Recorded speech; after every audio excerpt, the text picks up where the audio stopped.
পবিত্র ঈদ উল ফিতরকে সামনে রেখে আজ থেকে শুরু হয়েছে সরকারি ছুটি।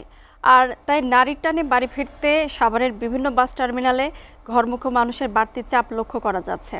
সকাল থেকেই পরিবার পরিজনের সঙ্গে ঈদের আনন্দ ভাগাভাগি করতে রাজধানী ছাড়তে শুরু করেছেন মানুষ। ঈদযাত্রার আরও খবর জানাতে সাভার থেকে সরাসরি যুক্ত হচ্ছেন সহকর্মী সাদ্দাম হোসেন। সাদ্দাম, ঈদ যেহেতু খুব সন্নিকটেই, তো ঈদে বাড়ি ফেরা মানুষের কি কোনো অভিযোগ আছে কিনা, কি বলছেন তারা?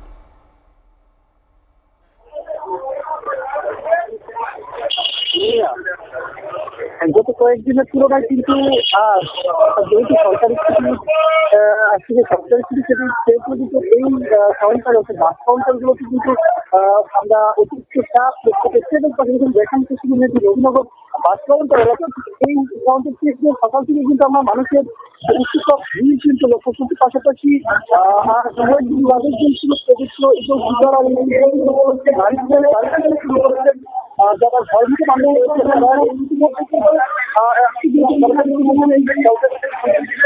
তারা সকাল থেকে দেখছি খাবারের বেশ কয়েকটি কাউন্টার আমি সকাল থেকে গিয়েছি নিয়ে দেখতে পেয়েছি যে মানুষের লক্ষ্য করতে হবে রাজধানীর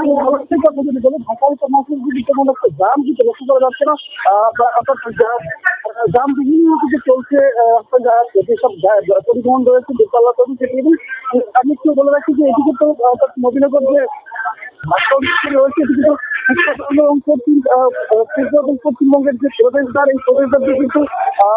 যদি হাজার হাজার মানুষ এই রাজধানী অর্থাৎ এই সাভারের থেকে ছাড়তে শুরু করেছেন এবং এই সঙ্গে যাত্রীর চাপ আমরা সকাল থেকে কিন্তু চাপ লক্ষ্য করছি যে বিশেষ করে আজকে সরকারি ছুটি ঘোষণা করা হয়েছে যে সরকারের ছুটি সেটিকে ঘিরে কিন্তু মানুষ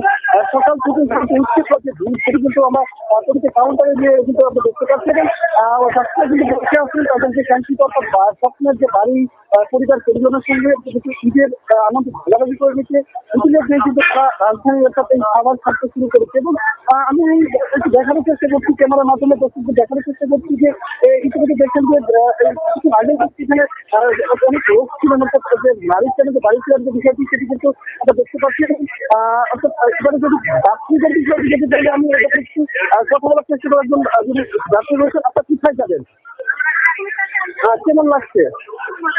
টাকা নিয়ে কোনো অভিযোগ আছে কিনা গতবারের থেকে দুবার কি বিপুল সমস্যা হচ্ছে কিনা আপনাদের জন্য? ধন্যবাদ। কথা বলছিলাম এখানকার যারা বাড়ির টাইমে যারা বাড়ি ফিরতে শুরু করছেন পরিবার পরিজনের সঙ্গে এবং এখন সঙ্গে পরিবারের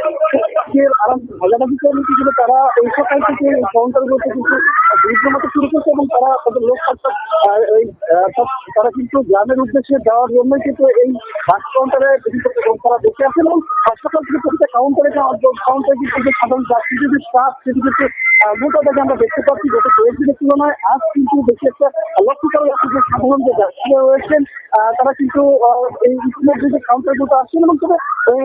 একটু বলে রাখি এটি কিন্তু শিল্প অধ্যুষিত এলাকা আর এই শিল্প অধ্যুষিত এলাকা আজ থেকে আজ রাজধানী কিন্তু গার্মেন্টস গুলো কিন্তু খুলে দেওয়া হয় পাশাপাশি কিন্তু আরেকটু বাড়তে পারে বাড়তি যে স্টাফ সেই যাত্রীদেরকে সেটি আমরা দেখতে পাবো বলে ধারণা করা হচ্ছে এবং পাশাপাশি সরকারি ভাড়া এ পর্যন্ত ভাড়া নিয়ে যাত্রীদের যারা রয়েছে তাদের মধ্যে কোনো সংখ্যা তাদের মধ্যে অভিযোগের কথা আমরা এখন পর্যন্ত শুনতে পাইনি। তবে যেটি বলা যাচ্ছে মোটাটাকে এখন পর্যন্ত যে গত কয়েক বছর তুলনায় এখানে কিন্তু আরো স্বাভাবিকভাবে চলছে কারণ এখানে যাত্রী এবং ভাড়া যত চালক রয়েছে তারা বাস কাউন্টারে যারা রয়েছেন তারা সরকারি নির্ধারিত যে ভাড়াটি চারটি চালিয়ে দেওয়া হয়েছে সেই তুলনায় কিন্তু যেটি বলছেন যে তাদের কোনো অভিযোগ কিন্তু এখন পর্যন্ত আমরা শুনতে পাইনি। তবে আমি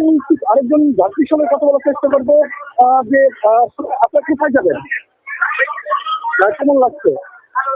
এবারে কোনো বাড়তি ভাড়া নিচ্ছে কিনা? ধন্যবাদ। আসলে ভাড়ার বিষয়টি আপনি শুনতে পাচ্ছেন যে কোনো যাত্রীর যে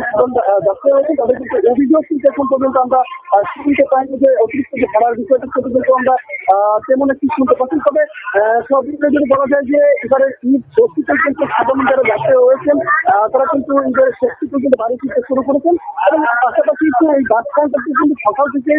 মানুষের যে অর্থাৎ ধর্মিক মানুষের যে ধর্মকরণ যে উচ্চ করা ভিড় সেটি কিন্তু আমরা বেলাবারের সঙ্গে সঙ্গে এগুলো দেখতে পাচ্ছি। তবে এইটি কিন্তু আরো বাড়তে পারে বলে ধারণা করা হচ্ছে এবং এখান থেকে যারা বাসের যে কাউন্টার মাস্টার রয়েছেন তাদের সঙ্গে কথা বলছি, তারা